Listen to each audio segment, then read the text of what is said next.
ડભોઈ તાલુકાના વઢવાણા ગામે 2 કિલોમીટરના વ્યાસમાં ખેડૂત હિતને ધ્યાનમાં લઈ બનાવાયેલા વઢવાણા સિંચાઈ તળાવ અને તેની કેનાલો અને શાખા કેનાલો આશરે 115 થી 125 કિલોમીટર લાંબી જુદા જુદા વિસ્તારોમાં સિંચાઈના હેતુથી બનાવાઈ હતી, જે પૈકી આજે 40% કેનાલો મૃતપાય અવસ્થામાં જોવા મળી રહી છે। વઢવાણા તળાવના વિવિધ ગેટ્સમાંથી નીકળી આ કેનાલો 11 થી 12 જેટલા જુદા જુદા વિસ્તારમાં પથરાયેલી હતી, જે પૈકી આજે કિલોમીટરો સુધી ખેડૂતોને સિંચાઈ માટે પાણી પૂરું પાડતી 5 જેટલી કેનાલો બંધ અવસ્થામાં છે।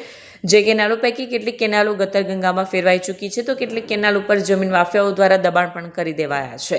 બંધ થયેલ કેનાલો તરફ નજર નાખવા જઈએ તો આશરે 25 વર્ષથી સમગ્ર તાલુકામાં મૃતપાય બનેલી વિવિધ માઇનોર કેનાલો, ડભોઈ તાલુકામાં ગાયકવાડી શાસનની દેણ વઢવાણા સિંચાઈ કેનાલો દેખરેખના અભાવે ગટરગંગામાં ફેરવાય છે।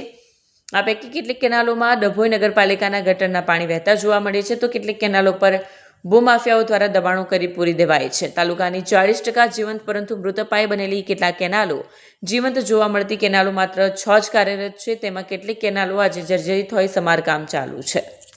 વિડીયો જર્નાલિસ્ટ ફઝલ રઝા ખત્રી સાથે સત્યા ટીવી ન્યૂઝ, ડભોઈ।